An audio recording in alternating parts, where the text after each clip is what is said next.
A while back, apparently in about 2020, Kim Belair's brother decided to write an article together with somebody else called Women Aren't Player One. And what did it have in it? Kim Belair and Ariadne McGilvery, one of the founding members of Sweet Baby Inc., along with another person, saying the most absolutely cringe things you've ever heard. Times 1,000. Kim admits to a secret that you never were supposed to hear. Uh-huh. That she secretly wants to be a straight white man. No, I'm not joking. She actually admits in this article that she wants to be a straight white man.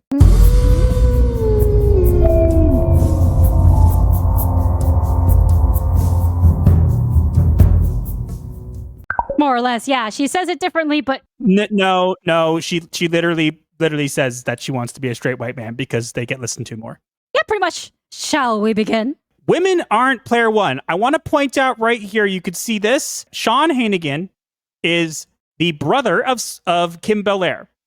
So let's start reading. There is a really dumb amount of white dudes who are controlling a lot of the creative direction of video games, says independent community developer and narrative writer Ariadne McGilvery. According to a 2019 survey, the top 5 best-selling video games featured only male writers. Any female character present in one of those games was a man's mental representation of a woman. Oh, wait, you serious? Let me laugh even harder. It's white, male, and cruel, says video game senior writer and narrative designer Olivia Alexander. It was something I could kind of see behind glass happening to other people, and I wasn't really sure how it would manifest with me. I remember in Assassin's Creed, you could recruit non-playable characters. Sometimes they were women. They didn't have speaking lines. They didn't have stories, but they had names and wireframes, says Alexander. I missed the part where that's my problem. That's a very hollow presentation for a large group of people. The video game industry is tolerant of a small, homogenous group of people making the most of creative decisions involved in game production and deciding who video games will represent. Okay.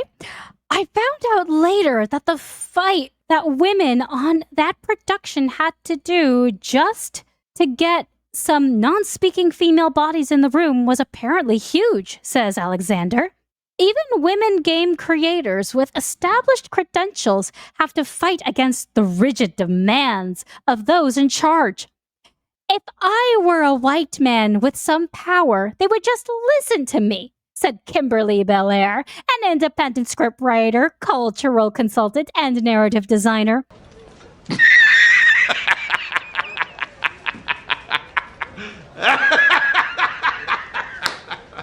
But instead, they make me talk about it for 45 minutes in that meeting, or for several days, or write a bunch of documents proving what I know to be true.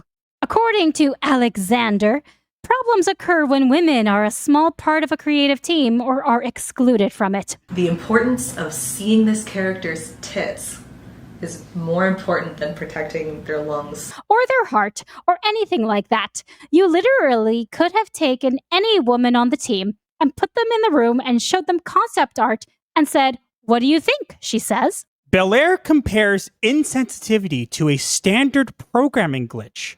If you have a bug in the game you're making, nobody asks you why it really needs to be fixed. Nobody asks you why you care so much about fixing the bug.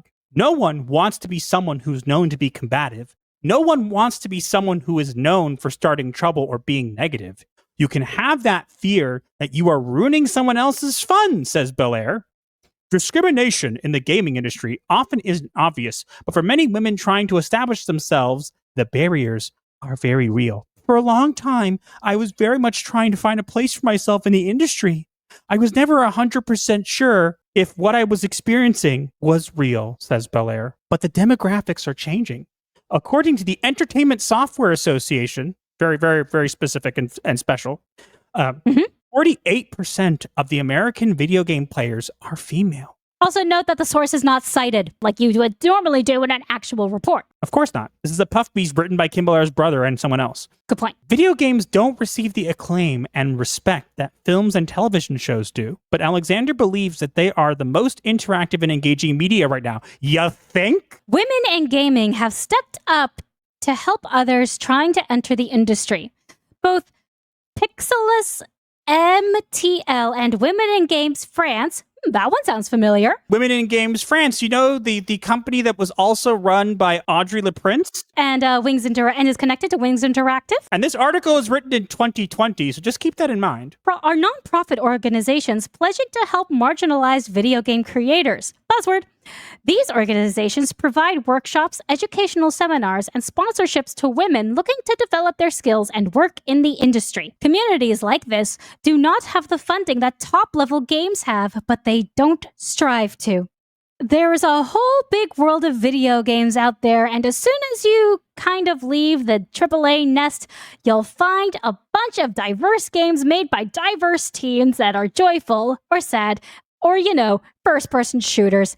If that's your bag, that's your bag. And if you want to enter the industry, be someone's ally, says McGillivray. Be their ally, guys. Says McGillivray. Though the highest-grossing games still suggest that video games are comfortably stagnant, McGillivray suggests changing the industry with your dollar. I just think, with your money, support good guess what? You know what, Ariane McGillivray? Very, very good point. You know what we'll do? We'll support things that are good, which is not anything that you and Kim Belair have touched.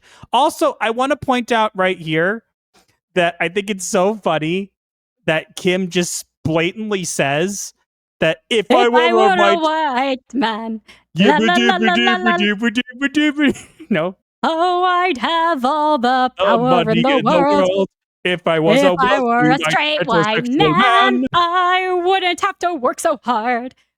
No, twice as hard because she's black, right? And she's mixed. Yeah. We're allowed to. We're Jewish, and Fiddler on the Roof is about Jewish people. We're allowed. I just think it's quite funny that Kim Belair and Ariane McGillivray are in this article that was written by Kim Belair's brother talking about how they're amazing and how women have it so hard. And Kim says, if only I were a white man.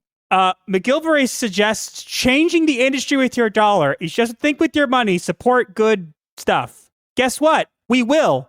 We find that for the most part, good stuff don't involve anything that has Sweet Baby Inc. involved with it. Mm-hmm. I don't know if that was your intention, but getting Kim Belair's brother to write a puff piece for you guys saying how women are terrible and how Kim secretly wants to be a white man. Thanks for letting me know. Thanks for letting us know. Wasn't that fun? No.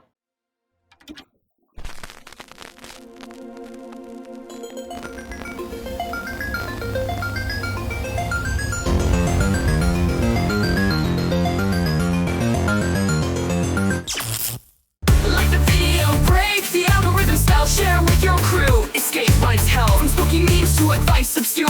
Here's your dark solace with humor as a cure.